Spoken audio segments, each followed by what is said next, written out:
Picture this: Christmas Eve, 1953, summer in the Southern Hemisphere. The Wellington Night Express cuts through the darkness of New Zealand's North Island, its windows glowing warm against the black landscape. Inside, 151 passengers sing carols, unwrap early gifts, dream of morning embraces. Children press their faces to the glass, watching fireflies dance over fields. Mothers adjust their Sunday best. Fathers check their pocket watches. They are racing home for the most sacred night of the year, traveling at 90 kilometers per hour toward a reunion that will never come. Above them, invisible in the summer darkness, Mount Ruapehu broods. Its crater lake has been boiling for weeks, swelling with meltwater and volcanic heat, pressing against a natural dam of ice and ash. At 10 post meridian, the dam breaks. 2 million cubic meters of water, boulders, and debris explode down the mountain. A lahar, the Maori called it, the river of the gods. It moves like a living thing, grinding stone to powder, snapping trees like matchsticks, transforming the peaceful Wellington River into a churning apocalypse. The Tangiwai Bridge, built to span water, now faces a wall of liquid earth traveling 40 kilometers per hour, carrying the weight of the mountain itself. Between the train and the collapsing bridge stands one man, Charles Cyril Parker, railway signalman, alone in his signal box on the loneliest stretch of track in the country. He sees the river rise. He hears the roar. He has minutes, perhaps seconds, to stop a train that is already too close, moving too fast, carrying too many souls who only wanted to be home for Christmas morning.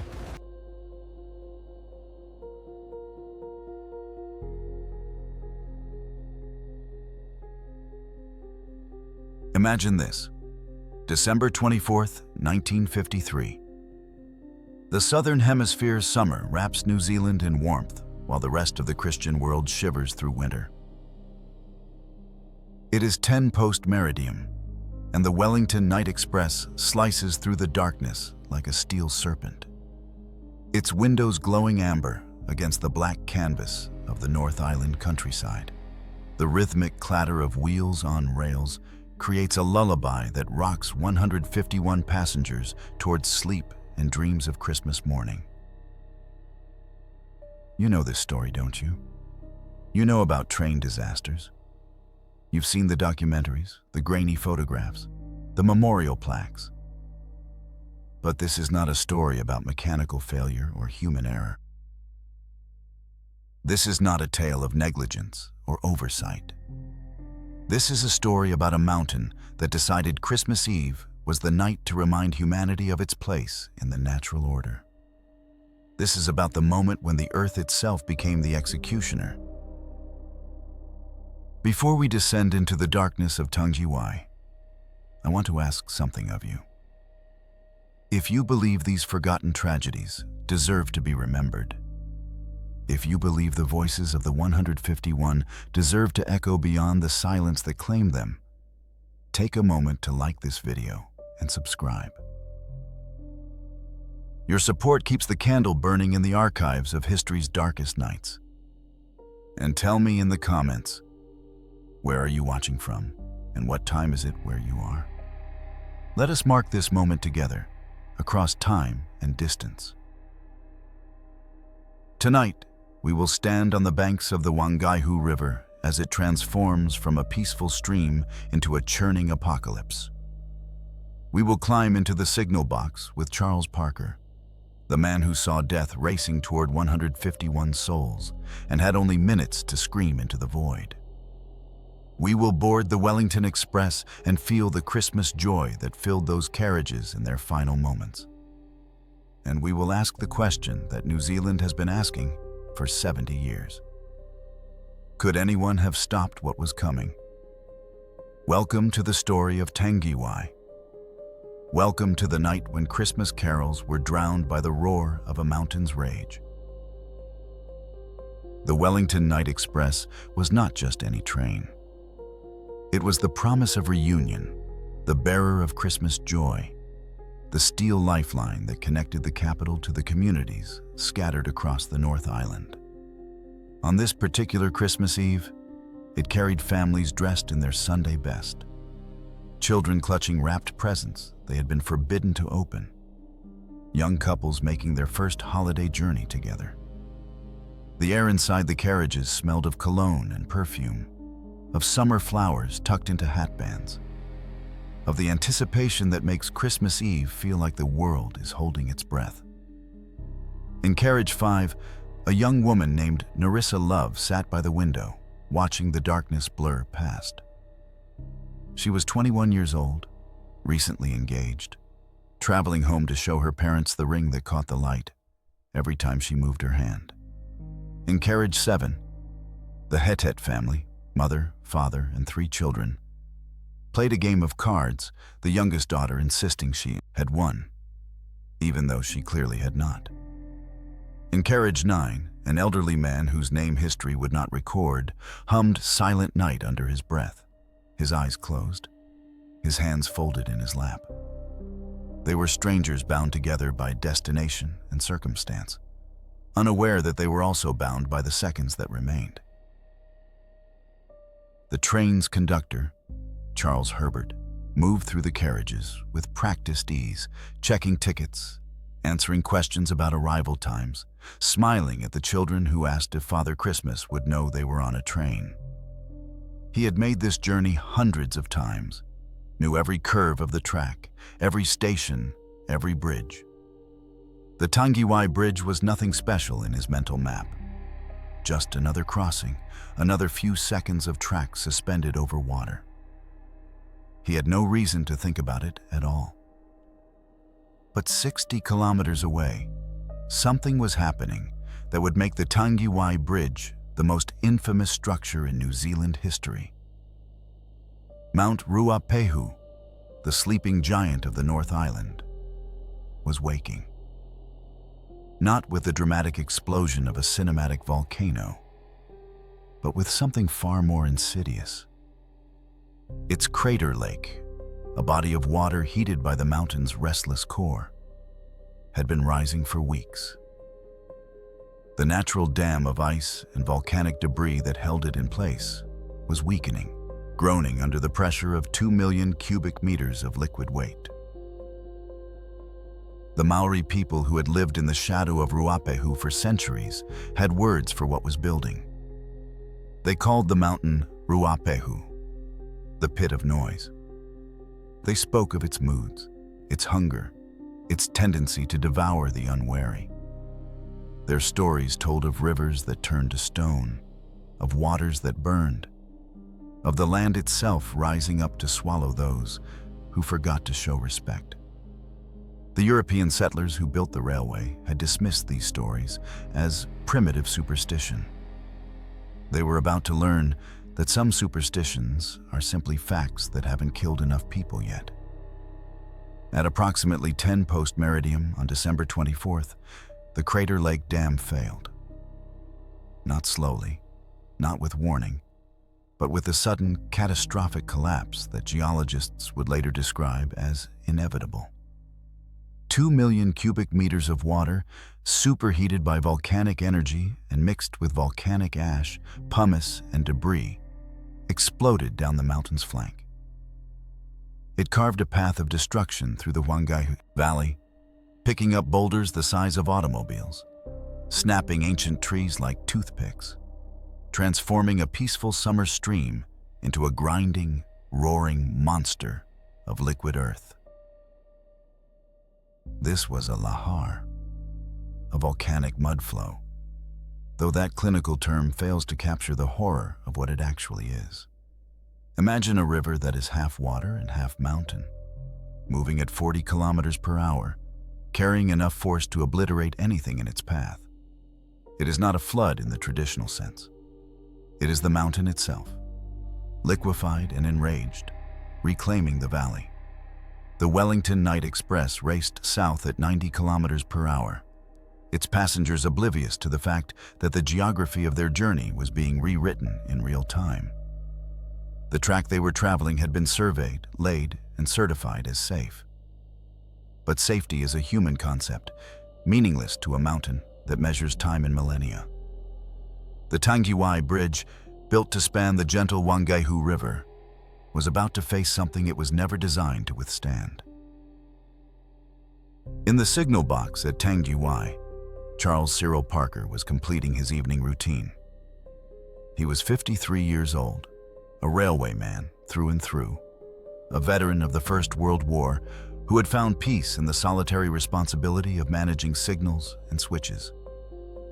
His job was simple but crucial. Ensure that trains passed safely through his section of track, communicate with other signal boxes, watch for anything unusual. On this Christmas Eve, he was looking forward to finishing his shift, going home, and spending Christmas Day with his wife. He had no idea he was about to become the most important man in New Zealand. At approximately 10:13 post-meridium, Parker heard something that made his blood turn cold. It was a sound like nothing he had experienced in decades of railway work. A roar, deep, primal, growing louder with each passing second. He stepped outside the signal box and looked north, toward the source of the sound. What he saw defied comprehension. The Wellington River, normally a modest stream easily contained within its banks, had become a churning wall of darkness, swollen to 10 times its normal width, crowned with white foam that glowed in the moonlight.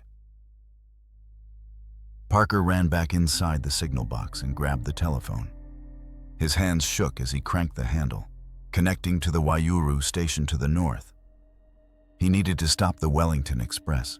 He needed to warn them that the bridge was under attack, that something was terribly, catastrophically wrong. But even as he shouted into the receiver, he knew the geometry of disaster was already written. The train was too close. It was traveling too fast. And the lahar was already at the bridge, already beginning its work of destruction. Charles Parker did the only thing he could do. He grabbed a red lantern and a torch and ran toward the tracks, waving, screaming, praying that the engineer would see him in time, knowing with horrible certainty that he would not. The Wellington Night Express was minutes away, and the bridge it needed to cross was already dying, its concrete piers being scoured away by the volcanic fury of the Wellington River. This is where our story truly begins. Not with the disaster itself, but with the terrible knowledge of what is coming. With one man standing in the darkness, waving a lantern at a train full of Christmas dreams, watching helplessness take physical form. The silent night was about to scream, and Charles Parker was the only one who could hear it coming. To understand the monster that swallowed the Wellington Express, you must first understand Mount Ruapehu. This is not a dormant peak, not a picturesque backdrop for holiday photographs. This is a living thing, a restless god of ice and fire that has been reshaping the North Island of New Zealand for 250,000 years. It is the largest active volcano in the country, a massive edifice of rock and rage that towers 2,797 meters above sea level, crowned with glaciers that gleam white against the summer sky. Beautiful, yes. Safe? Never. The Maori people who arrived in New Zealand centuries before European contact understood Ruapehu in ways that colonial is only beginning to comprehend. They did not see a mountain. They saw Ruapehu, the pit of noise, a deity in the landscape that demanded respect and distance. Their oral histories speak of eruptions that turned day into night, of rivers that boiled, of the land itself opening up to swallow the unwary. These were not myths. These were survival instructions passed down through generations who had learned the hard way that Ruapehu does not sleep. It simply waits. But the European settlers who arrived in the 19th century brought with them a different relationship too. They saw wilderness as something to be conquered, mountains as obstacles to be bridged, rivers as resources to be harnessed. When they built the main trunk railway line connecting Auckland to Wellington, they chose a route that passed directly through Ruapehu's sphere of influence, crossing the Wellington River at a point called Tangiwai, which translates with terrible irony as crying waters. The engineers who designed the bridge were competent men, skilled in their craft, but they were designing for a river, not for a mountain. Ruapehu's crater lake is the key to understanding what happened on Christmas Eve, 1953. This is not a peaceful alpine pool where you might dip your feet on a summer day. This is a cauldron, a body of water heated by the volcanic vents beneath it, kept in a constant state of agitation by the mountain's restless core. The lake sits in a crater carved by ancient explosions, contained by a natural dam of ice, snow, and volcanic debris. This dam is not permanent. It is not stable.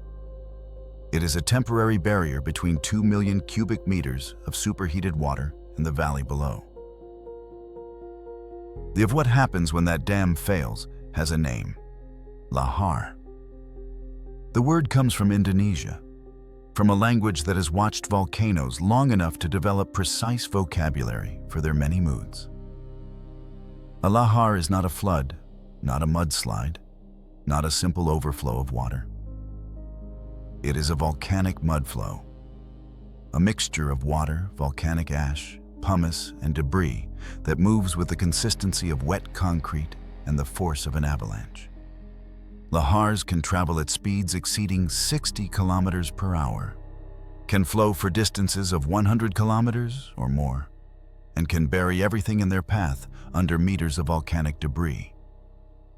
What makes a lahar truly terrifying is its density. This is not water you can swim in, not current you can fight against. A lahar is heavy, thick, abrasive, filled with rocks and boulders that grind against each other with enough force to pulverize anything caught between them. If you fall into a lahar, you do not drown in the traditional sense. You are abraded, crushed, buried alive in liquid stone. Your body, if it is ever found, will be scoured clean, skin stripped away, bones ground down by the volcanic grit that fills every molecule of the flow. Ruapehu had produced lahars before 1953. The mountain's history is written in the geological record, layers of volcanic debris deposited by previous flows, ancient channels carved into the landscape by waters that turned to stone. In 1861, a lahar from Ruapehu had traveled down the Wellington River, though there were few Europeans in the area to witness it. In 1945, another significant lahar had occurred, prompting some discussion among railway officials about the potential danger to the Tangiwai Bridge. But the discussion led nowhere. The bridge remained. The trains kept running, and Mount Ruapehu kept filling its crater lake. The summer of 1953 was unusually warm in New Zealand, and the warmth had consequences for Ruapehu's crater lake.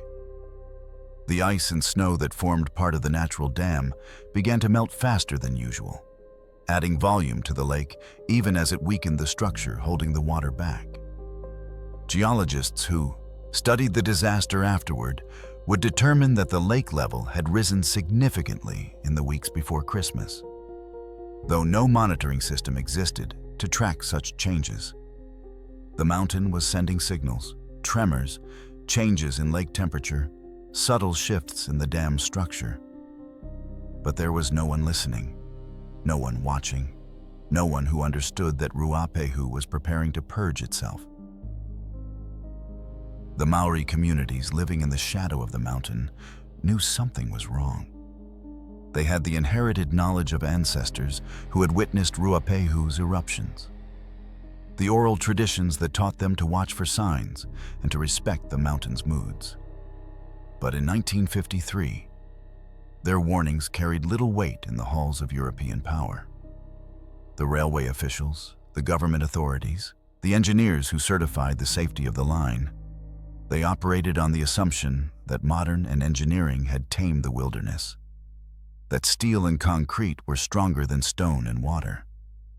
They were catastrophically wrong. On the night of December 24th, as the Wellington Express raced south through the darkness and 151 passengers dreamed of Christmas morning, Mount Ruapehu's Crater Lake Dam reached its breaking point. The exact moment of failure was approximately 9:45 post-meridian, though no one was present to witness it. The dam did not crack slowly or provide hours of warning. It collapsed catastrophically, suddenly, releasing 2 million cubic meters of superheated water in a matter of minutes. The water rushed down the mountain, picking up speed and violence as it descended, transforming from liquid to something far more sinister. As the lahar roared down the Wellington Valley, it began its work of transformation. It scoured the riverbed, picking up volcanic ash and pumice deposited by previous eruptions. It uprooted trees that had stood for decades, adding their mass to the flow. It dislodged boulders the size of automobiles, turning them into grinding weapons that pulverized everything in their path. By the time the lahar reached the middle section of the valley, it had quadrupled in volume and transformed into a churning wall of volcanic debris 3 meters high, moving at 40 kilometers per hour. The sound of the lahar was unlike anything in normal human experience. Survivors who heard it from a distance described it as a roar, a grinding, a sound that seemed to come from deep within the earth itself. It was the sound of a mountain in motion, of stone liquefied by volcanic heat, of water transformed into a weapon. It was the sound of asserting its primacy over human infrastructure. A reminder that we build our civilizations in the gaps between catastrophes, hoping that the gaps will last. The Tangiwai Bridge, built in 1943, was designed to span a river with an average flow of 10 cubic meters per second. It consisted of concrete piers supporting steel girders, a sturdy structure certified as safe by the New Zealand Railways Department. On December 24, 1953, it faced a flow of 2,000 cubic meters per second, 200 times its design capacity. The lahar struck the bridge with the force of a geological hammer, and the bridge, for all its human engineering, began to die. This is the monster that was racing toward the Wellington Express. Not a creature of myth or legend, but something far more terrifying. The indifferent violence of the natural world, patient and inevitable, waiting for the moment when human confidence exceeds human caution. The sleeping giant had awakened, and 151 people were about to learn what it means to stand between a mountain and its path. His name was Charles Cyril Parker, though history would come to know him simply as Parker, the signalman who saw death coming. He was 53 years old on Christmas Eve, 1953, a veteran of the First World War who had survived the trenches of France, only to find himself standing between 151 passengers and oblivion on a summer night in New Zealand. This is not a story about a hero, though Parker was heroic. This is a story about the terrible mathematics of disaster, about how sometimes courage and duty are not enough, about how the universe offers us choices that have already been decided by forces beyond our control. Parker's signal box at Tangiwai was a small wooden structure perched beside the railway tracks, overlooking the Wellington River Bridge.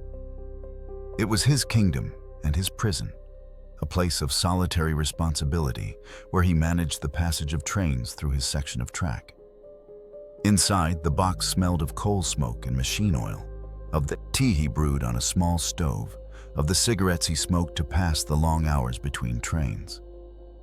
The walls were lined with levers and switches, each one precisely labeled, each one connected by cables and wires to signals and points along the track.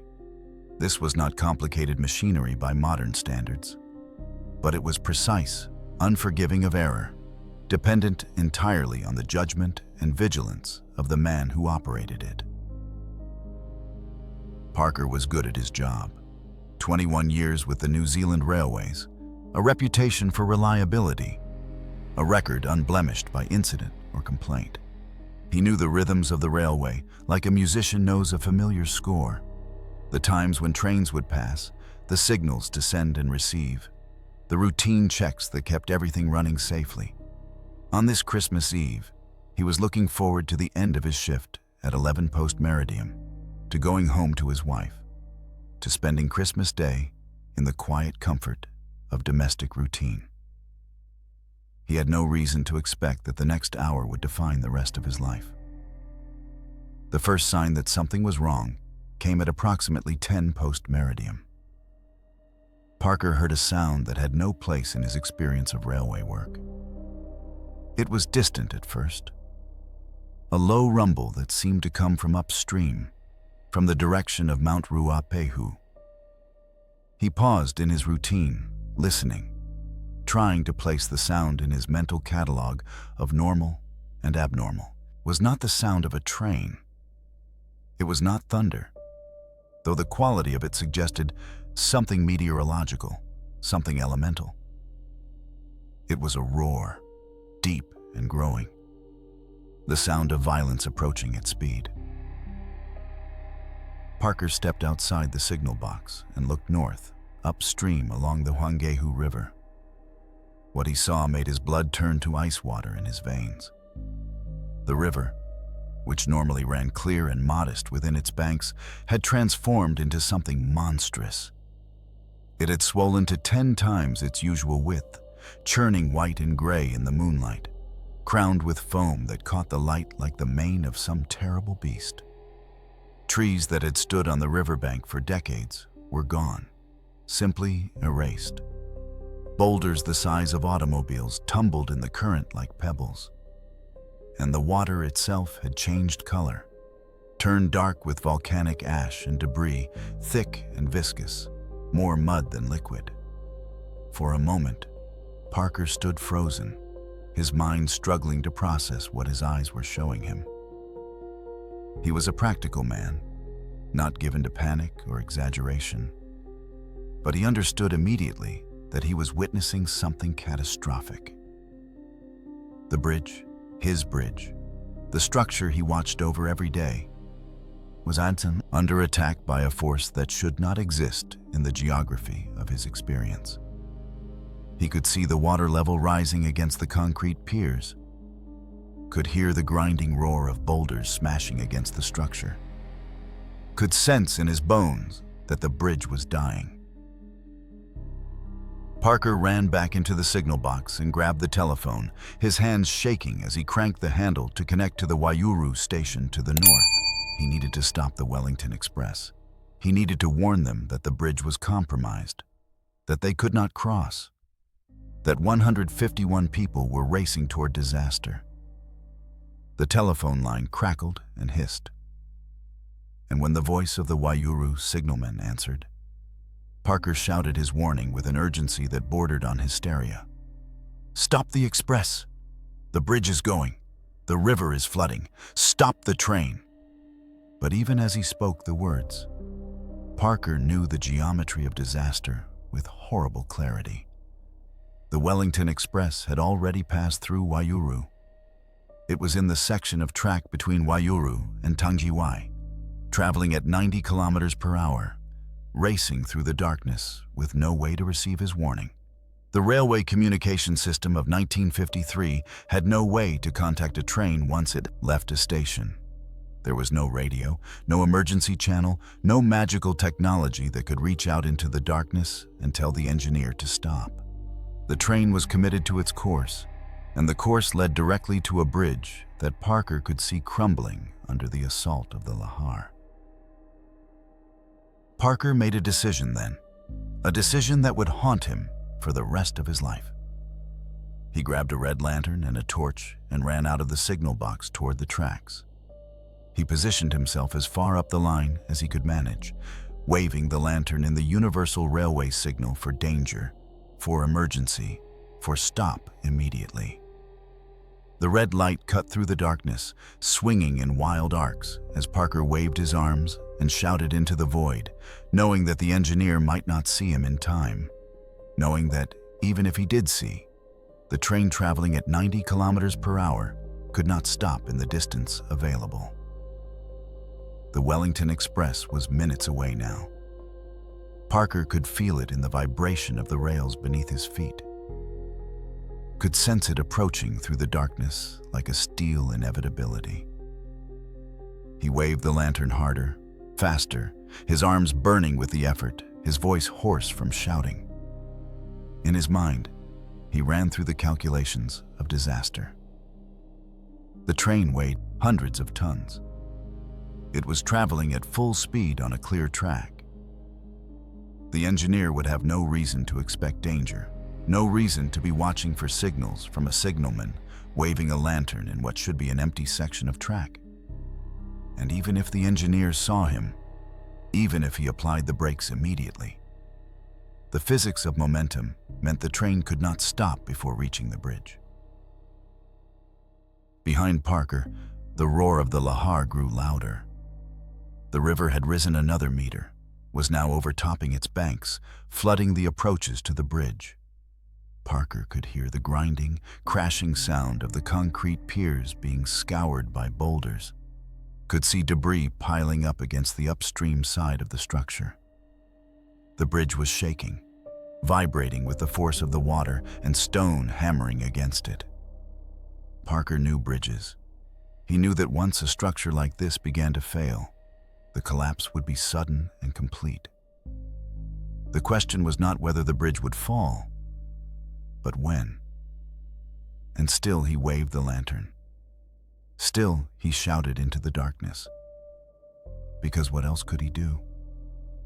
He was one man with a red light, standing between 151 people, and a force of that cared nothing for human wishes or warnings.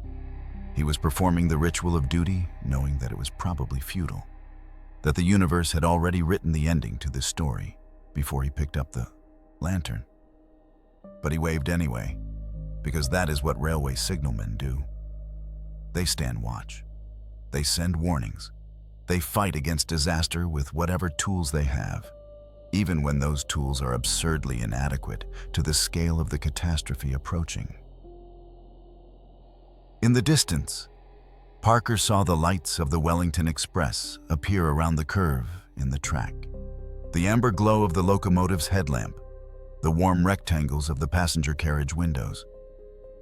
He could see the train clearly now, could see it racing toward him at 90 kilometers per hour, could see that it showed no signs of slowing.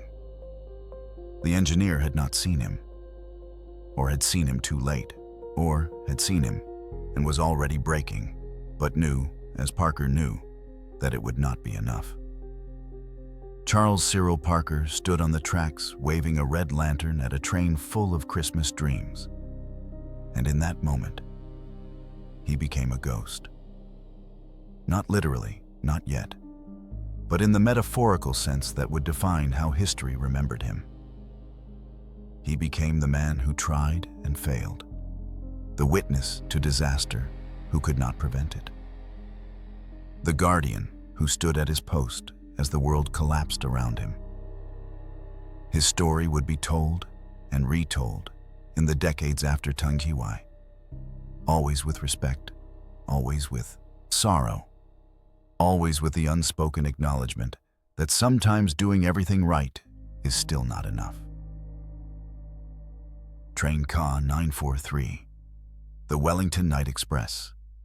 151 souls aboard, traveling through the summer darkness of the North Island, bound for home and Christmas morning. This was not just a collection of passengers occupying seats on a scheduled service. This was a community in motion, a temporary village of strangers united by destination and the shared anticipation that makes Christmas Eve feel like the world is holding its breath before exhaling into joy. The train consisted of 9 carriages pulled by a powerful K-class locomotive, a beast of steel and steam that had been in service since 1939. The engine was painted black with red trim, the New Zealand Railways livery that marked it as part of the national infrastructure, a symbol of connectivity and progress. At the controls sat the engineer, whose name was never widely recorded in the disaster accounts. A deliberate omission by a railway department that preferred not to examine too closely. The impossible choices faced by the man driving the train. He was doing his job perfectly, following every protocol, maintaining the scheduled speed of 90 kilometers per hour on a clear track certified as safe. Behind the locomotive, the passenger carriages glowed with warm amber light against the darkness of the countryside. Inside, the air smelled of summer flowers and cologne, of the wool suits that men wore for traveling, of the face powder that women had applied carefully before leaving home. It smelled of Christmas anticipation, of wrapped presents tucked into luggage racks, of the peppermints that mothers distributed to children who asked repeatedly how much longer until they arrived. This was the smell of normalcy, of routine holiday travel, of people who had no reason to believe that anything could go wrong. In carriage 5, Narissa Love sat by the window watching the darkness blur past. She was 21 years old, recently engaged to a young man who worked in Wellington, and she was traveling home to Taihape to show her parents the engagement ring that caught the light every time she moved her hand. Narissa had dressed carefully for this journey, a pale blue dress that her mother had made for her, white gloves, a hat pinned at a jaunty angle. She looked like the future, like the bright optimism of the 1950s, like a young woman who had every reason to believe that life would unfold exactly as she planned it. She had no way of knowing that she had less than 5 minutes to live. The Het family occupied a cluster of seats in carriage 7. The parents, both in their 30s, were traveling with their 3 children, 2 boys and a girl, ranging in age from 5 to 11. The family had been visiting relatives in Wellington and were now returning home for Christmas. The children were playing a card game that had devolved into cheerful arguing, the kind of sibling bickering that sounds like chaos, but is actually the music of family life. The mother kept telling them to keep their voices down, to be considerate of other passengers. But her tone was gentle, indulgent with the permission that Christmas Eve grants to small rebellions. The father sat with his arm around his wife's shoulders, watching his children play, feeling the deep satisfaction of a man who has his family safe and together on the most important night of the year. In carriage 3, an elderly couple whose names have been lost to history shared a thermos of tea. They had been married for 47 years, had raised 6 children, had buried 2 of them in infancy, as was common in their generation. They were traveling to spend Christmas with their youngest daughter, who had recently given birth to their 13th grandchild. The old man held his wife's hand as they traveled, a gesture so habitual that neither of them consciously registered it.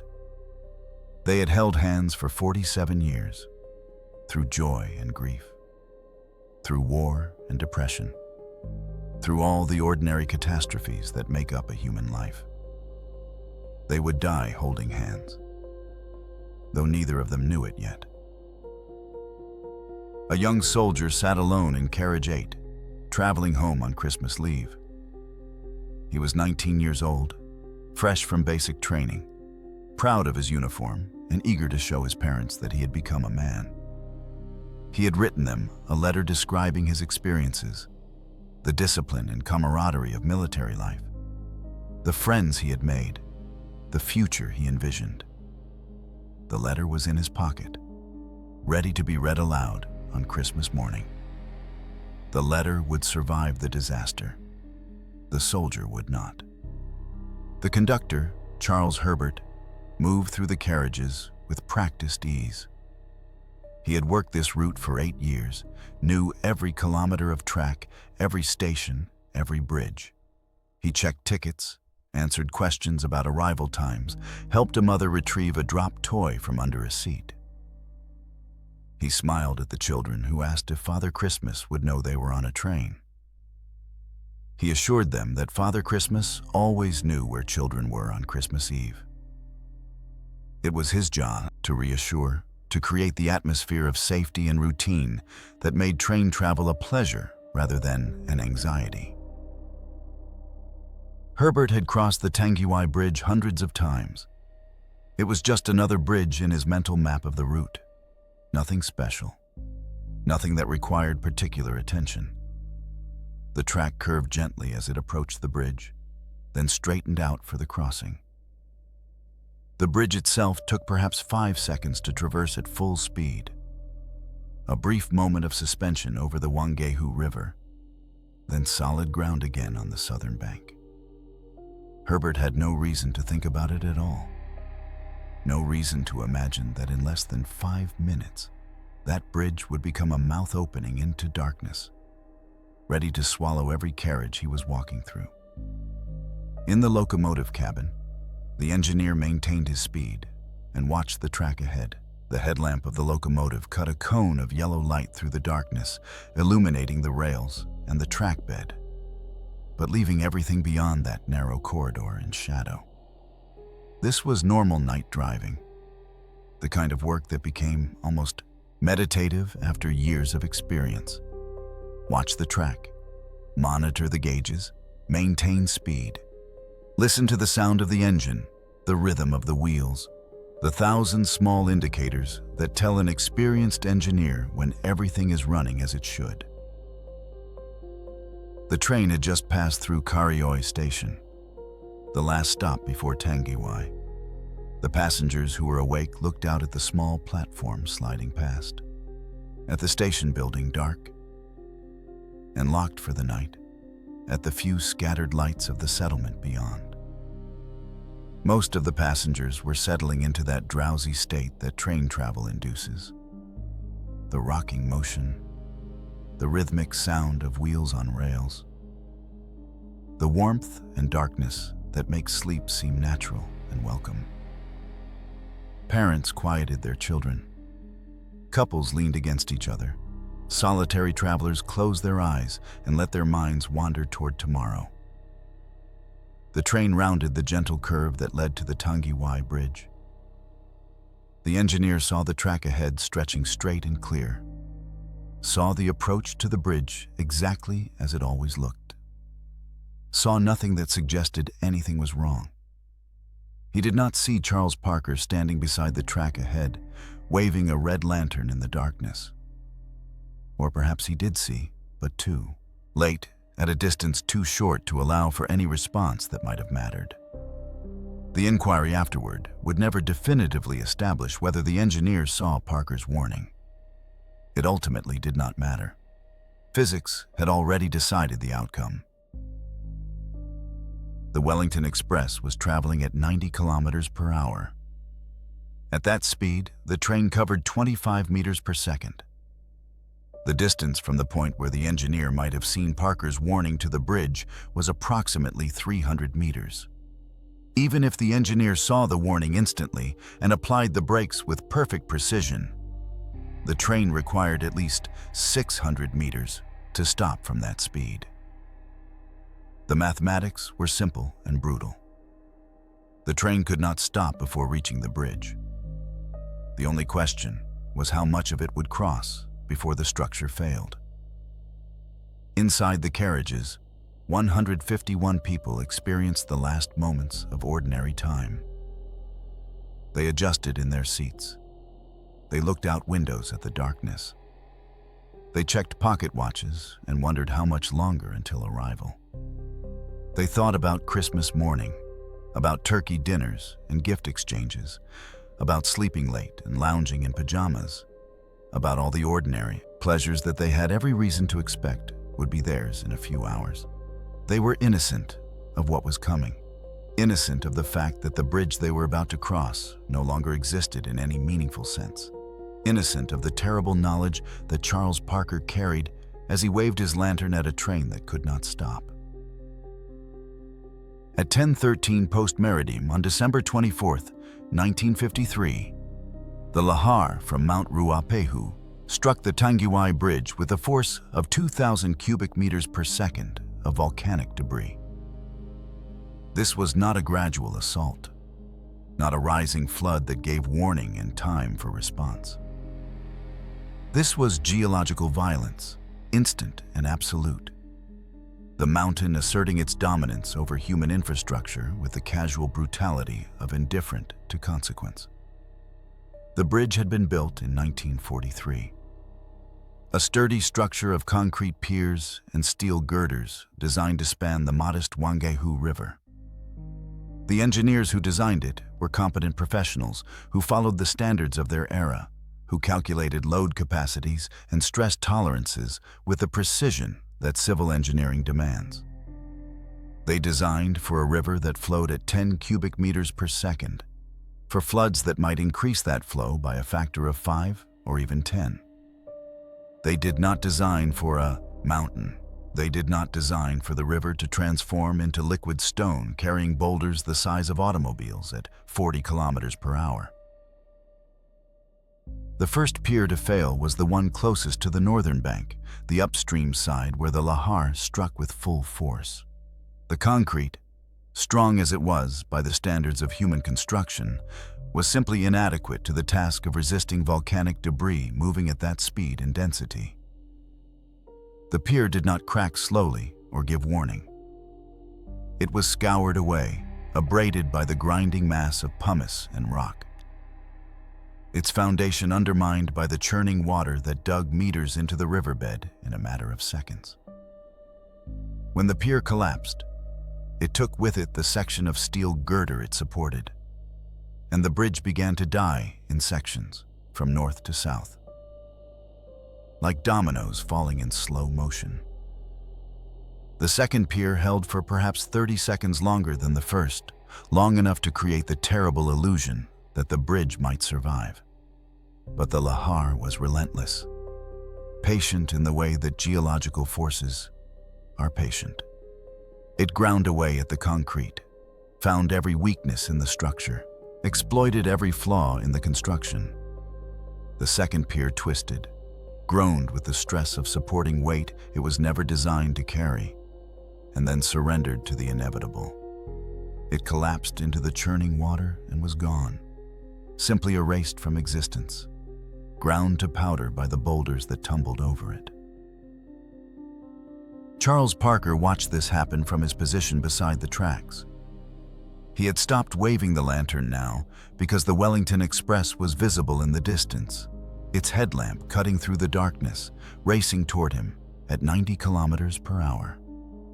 Parker stood frozen in the most terrible moment of his life. The moment when action becomes irrelevant, when all that remains is to witness the catastrophe that no human power can prevent. He could see the train approaching. He could see the bridge collapsing. He could see the geometry of disaster converging at a single point in space and time. And he could do nothing but watch. The engineer of the Wellington Express saw Parker's lantern at a distance of approximately 250 meters from the bridge. He saw the red light swinging in the darkness, recognized it as a danger signal, and responded with the trained reflexes of an experienced railway man. He applied the brakes immediately, pulling the lever that activated the air brake system throughout the entire length of the train. The brakes engaged. The wheels began to slow. But physics is not negotiable. A train traveling at 90 kilometers per hour and weighing hundreds of tons cannot stop in 250 meters. It can barely begin to slow in that distance. Inside the passenger carriages, people felt the sudden application of brakes as a lurch forward, as weight shifting against seatbacks, as the rhythm of the wheels changing from smooth to grinding. Those who were awake looked up with mild concern, but no real alarm. Trains braked sometimes. Engineers adjusted speed. This was unusual, but not unprecedented. In Carriage 5, Narissa Love grabbed the armrest of her seat to steady herself. In Carriage 7, the Hetet children stopped their card game and looked to their parents for explanation.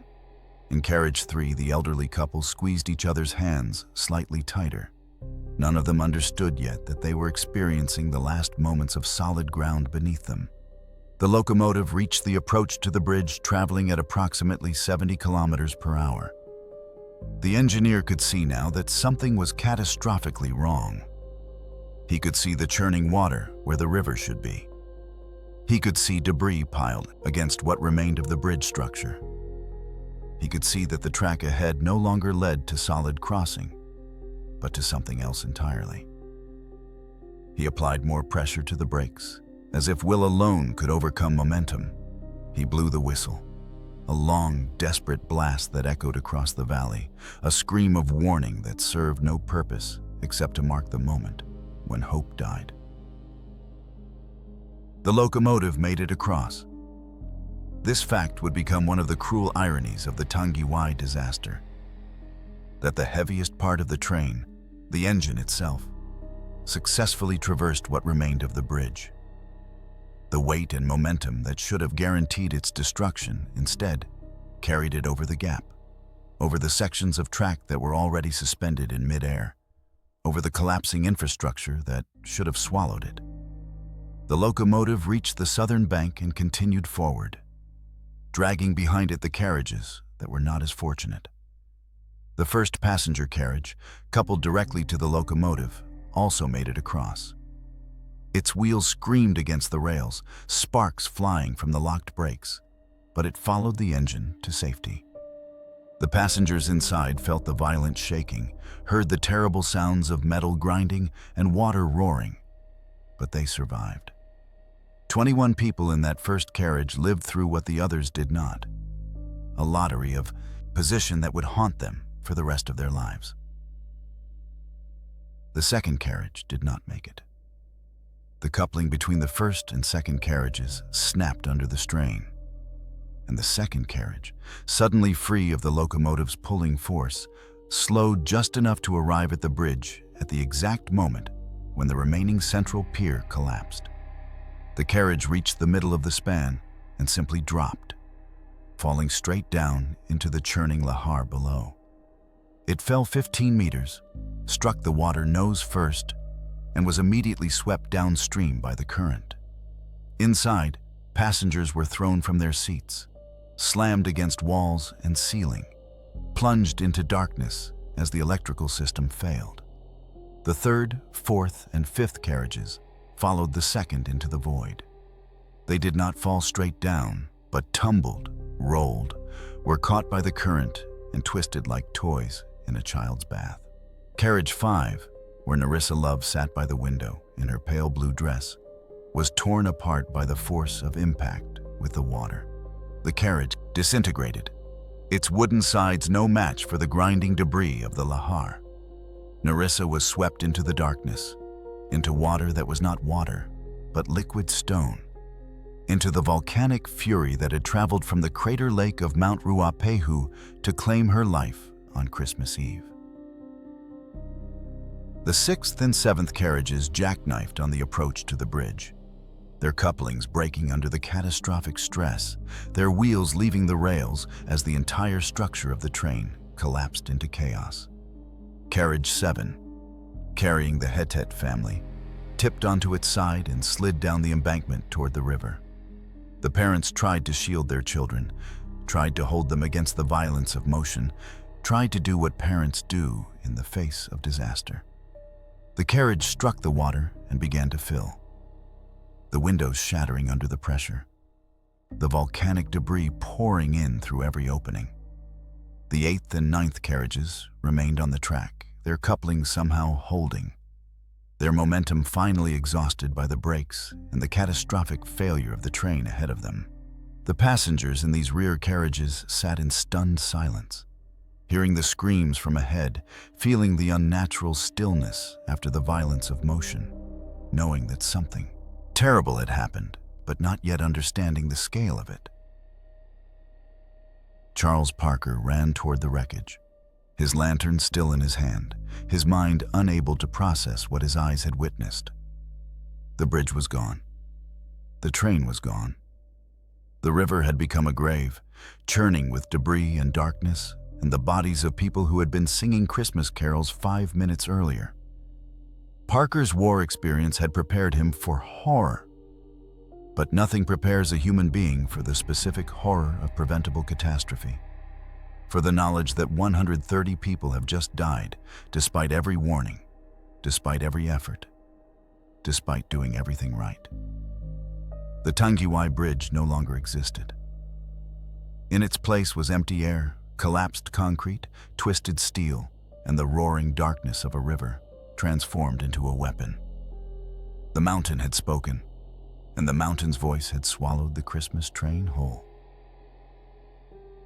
The Wellington River on Christmas morning, 1953, was no longer a river in any recognizable sense. It had become a cemetery without graves, a corridor of volcanic debris and human remains stretching kilometers downstream from the collapsed bridge. The water, thick with ash and pumice, had begun to recede as the lahar exhausted itself, leaving behind a landscape transformed into something alien and terrible. Trees that had stood for decades were stripped of bark and branches, reduced to pale skeletons. Boulders the size of houses sat where fields had been. And everywhere, scattered like broken toys across the devastation, were the remnants of the Wellington Express. The survivors in the rear carriages, those who had escaped the plunge into the river by the lottery of their seating position, emerged into chaos and darkness. They climbed through broken windows and twisted metal, their holiday clothes torn and stained, their minds struggling to comprehend the transition from ordinary travel to catastrophe. Some of them were injured, bleeding from cuts and bruises sustained when the train had jackknifed. Others were physically unharmed, but psychologically shattered, moving through the darkness in a state of shock so profound it resembled sleepwalking. Charles Parker was the first to reach them, running from his signal box with his lantern still clutched in his hand. He found people wandering beside the tracks, calling out names of family members, trying to understand what had happened to the carriages that had been ahead of them. Parker tried to organize them, tried to get them to move away from the river, to find safety in case the lahar surge returned. But his voice seemed to come from very far away, and the survivors moved as if underwater, their actions disconnected from conscious thought. The alarm spread slowly in those first hours after midnight. Parker telephoned the Waiuru station, his voice breaking as he reported what had happened.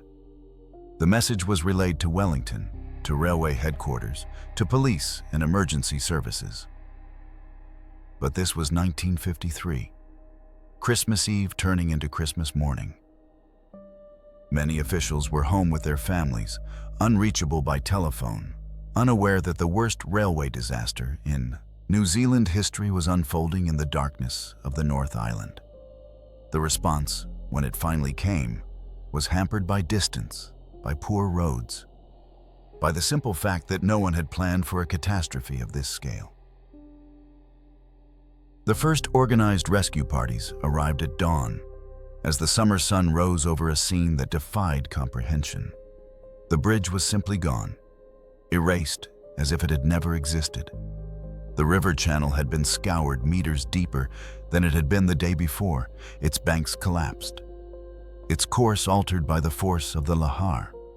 Scattered across the landscape downstream were pieces of train carriages, twisted metal, shattered wood, and the personal belongings of 151 people who had been traveling home for Christmas. The rescuers found bodies in the debris field. Some were intact, recognizable, lying in positions that suggested they had died quickly from the impact of the fall or from drowning. Others were more difficult to identify, their bodies abraded by the volcanic debris, their features scoured away, by the grinding passage through the lahar.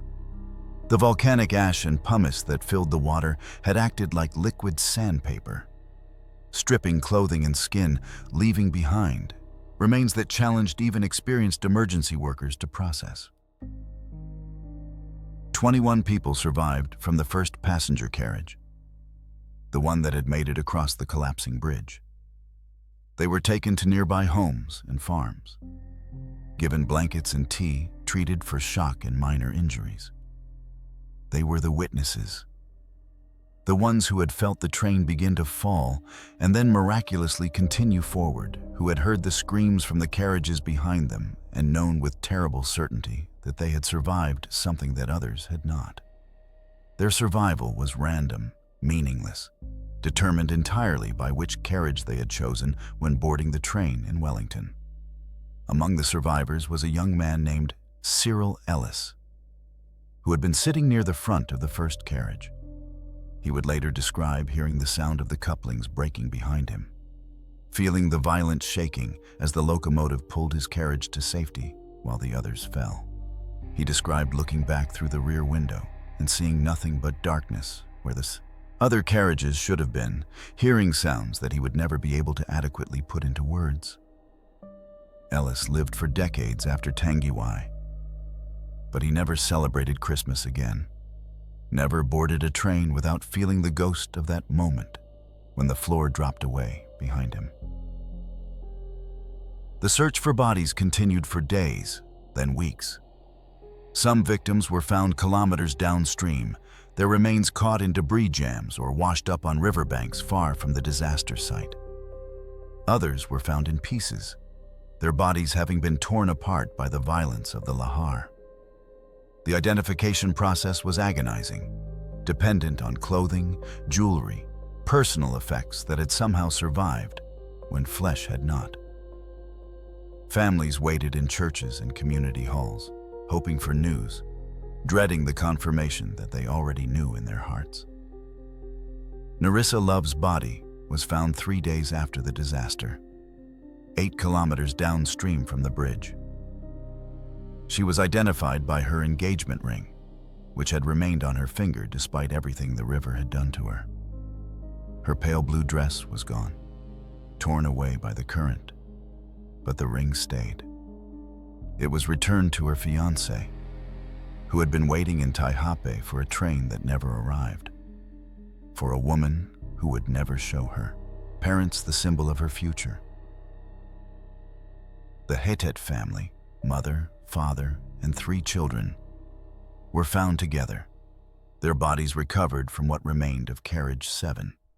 The parents had died trying to shield their children, their arms still wrapped around the small bodies even in death. They were buried together on December 30th, in a ceremony attended by hundreds of people who had never met them, but who felt compelled to bear witness, to stand in solidarity against the randomness of catastrophe. Some bodies were never found. 21 people who had boarded the Wellington Express on Christmas Eve simply vanished, their remains presumably buried under volcanic debris or carried so far downstream that they were lost to the ocean. Their families had no graves to visit, no physical place to direct their grief. They were left with absence, with the terrible uncertainty that comes from having no body to bury, no final confirmation that allows grief to begin its slow work of transformation. The elderly couple who had been married for 47 years, who had held hands through decades of joy and sorrow, were found still holding hands in the wreckage of Carriage 3. The rescuers who discovered them reported that they had to work carefully to separate the bodies for transport, that the fingers were locked together with the rigidity of death and long habit. They were buried in adjacent plots, their graves marked with a single stone that bore both names and a single date of death. Christmas Eve, 1953. The night when 47 years of marriage ended in the volcanic darkness of the Wellington River. The young soldier traveling home on leave was found in his uniform, still wearing the boots he had polished to mirror brightness, still carrying in his pocket the letter he had written to his parents. The letter survived when he did not, the paper somehow staying dry and intact through everything that had destroyed its author. His parents received the letter days after burying their son, and they read his descriptions of military life, his plans for the future, his excitement about being home for Christmas. The letter became a kind of ghost, a voice speaking from beyond death, making promises that would never be kept. The final death toll was established as 151. This number became seared into New Zealand's national consciousness, repeated in memorial services and historical accounts, a numerical shorthand for the scale of the tragedy. But numbers cannot capture what was actually lost at Tangiwai. What was lost were futures, plural and diverse. What was lost were the children who would never be born, the books never written, the gardens never planted, the conversations never had. What was lost was the specific and irreplaceable texture of 151 individual lives, each one a universe of experience and potential. The Wellington River eventually returned to its normal flow, the volcanic debris settling into new patterns, the scars on the landscape gradually softening under vegetation and rain. But the river remained marked by what it had done on Christmas Eve. It remained the crying waters, Tangiwai, a place where the earth had opened its mouth and swallowed dreams. Whole, the mountain had reclaimed what humans had built, and in doing so, had created a memorial more permanent than any stone marker could ever be. 72 years have passed since the Wellington Express fell into the Wellington River. 72 Christmases have come and gone, each one carrying the ghost of that summer night in 1953, when Mount Ruapehu reminded New Zealand that does not honor human schedules or human holidays. The physical scars have long since healed. The bridge was rebuilt, the railway restored, the debris field cleared away. But the deeper wounds remain, carried in the national consciousness like a scar that aches when the weather changes. The official inquiry into the Tangiwai disaster began within days of the catastrophe. A royal commission was appointed to investigate what had happened, why it had happened, and whether anyone could be held responsible. The commissioners interviewed survivors, examined the wreckage, studied geological reports about Mount Ruapehu's behavior. They produced a comprehensive report that detailed every aspect of the disaster with the clinical precision that official inquiries demand. And their conclusion, ultimately, was both simple and terrible. No one was to blame because no system existed to prevent what had occurred. Charles Parker was exonerated of any responsibility. The inquiry determined that he had acted with extraordinary courage and presence of mind, that his attempt to warn the approaching train had been heroic, even though it had ultimately failed. But exoneration does not erase guilt, especially the irrational guilt that survivors carry. Parker lived for another 22 years after Tangiwai, continuing his work as a railway signalman. But those who knew him said he was never quite the same. He carried the weight of 151 deaths, carried the memory of waving a lantern at a train that could not stop, carried the knowledge that he had done everything right and it had not been enough. New Zealand changed in the wake of Tangiwai. The disaster forced a national reckoning with the reality of living in a geologically active landscape, with building infrastructure in the shadow of volcanoes that operate on timescales beyond human comprehension. The government established new, monitoring systems for Mount Ruapehu, installing instruments to measure crater lake levels, to detect changes in volcanic activity, to provide warning of potential lahars. These systems were primitive by modern standards, but revolutionary for their time. The first acknowledgement that human safety in volcanic terrain requires constant vigilance. The railways implemented new protocols for bridges in volcanic hazard zones, Engineers developed systems to detect changes in river flow, to alert signalmen of potential dangers, to provide multiple layers of warning before catastrophe could strike. The Tangiwai Bridge itself was rebuilt with a new design that could better withstand the forces of a lahar, though the engineers who designed it knew that if another flow of the same magnitude occurred, no bridge could truly withstand it. The goal was not to defeat, but to buy time, to create enough warning that trains could be stopped before reaching danger. A memorial was erected at the disaster site, a simple stone monument bearing the names of the 151 who died. It stands on the southern bank of the Wellington River, overlooking the bridge that replaced the one that fell. The names are carved in alphabetical order, a democratic listing that makes no distinction between young and old, between families and solitary travelers, between those whose bodies were found and those who vanished. The stone does not explain how they died or why. It simply remembers that they existed, that they were real people with names and lives and futures that ended on Christmas Eve. Every year on December 24th, flowers appear at the memorial.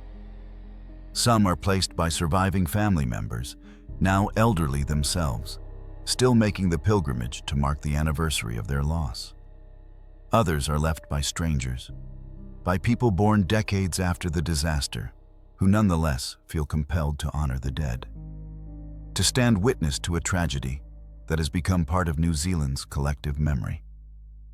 The flowers wilt quickly in the summer heat, but they are always replaced. The ritual continues, generation after generation, a candle that refuses to go out. The survivor community, those 21 people who lived when 130 did not, struggled with their own form of trauma. Some spoke publicly about their experiences, participated in memorial services, became custodians of the story. Others retreated into silence, unable or unwilling to revisit the moment when they had looked back through a train window and seen darkness where their fellow passengers should have been. There is no right way to survive catastrophe, no protocol for living with the knowledge that your survival was random, meaningless, determined entirely by which seat you chose when boarding a train. Cyril Ellis, the young man who survived in the first carriage, became an advocate for railway safety. He spent decades campaigning for better monitoring systems, for improved emergency protocols, for the kind of infrastructure that might prevent another Tangiwai. He never claimed to be a hero. He simply insisted that the deaths of 151 people should mean something, should result in changes that made the world safer for those who came after. His advocacy helped shape the modern railway safety systems that New Zealand uses today. Systems that have successfully prevented disasters in the decades since 1953. Mount Ruapehu has erupted multiple times since Tangiwai. The crater lake has filled and emptied, has threatened lahars that have been detected and responded to with the kind of early warning that did not exist in 1953. In 2007, a lahar descended the Wellington Valley, following almost the exact path of the 1953 flow. But this time, sensors detected the dam collapse. Alarms were triggered. The railway line was closed. No train approached the bridge. The lahar flowed harmlessly, if such violence can ever be called harmless, beneath a bridge that stood empty and waiting. The system worked. The lesson of Tangiwai had been learned. But the deeper questions remain unanswered, perhaps unanswerable. Why does catastrophe choose certain moments and not others? Why did the Crater Lake Dam fail on Christmas Eve and not the week before, when the train would have been carrying different passengers, different futures, different griefs? Why did 151 people die while 21 survived, separated by nothing more than the arbitrary decision of where to sit? These are questions that geology cannot answer, that engineering cannot solve, that exist in the realm of meaning rather than mechanism. Tangiwai reminds us that we live our lives in the gaps between catastrophes, building our homes and our dreams in spaces that is temporarily vacated. We celebrate our holidays, mark our sacred occasions, create our rituals of joy and connection, all while standing on ground that does not belong to us, that tolerates our presence only until the mountain decides otherwise. This is not a comfortable truth. It does not fit well with the narrative of human progress and control that we prefer to tell ourselves, but it is truth nonetheless. The story of the Wellington Express is ultimately about the collision between human time and geological time, between our brief, bright moments of celebration and the patient violence of a planet that measures existence in millennia. We board our trains, thinking about turkey dinners and gift exchanges and the warmth of family embrace. We do not think about the mountains that brood overhead, about the crater lakes that fill silently in the darkness, about the bridges that span rivers which can transform without warning into instruments of destruction. We cannot live in constant fear of disaster, but perhaps we can live with greater humility, with greater respect for the forces that allow us to exist at all. If you found value in this exploration of Tangiwai, if you believe these stories of tragedy and survival deserve to be remembered, take a moment to subscribe to this channel.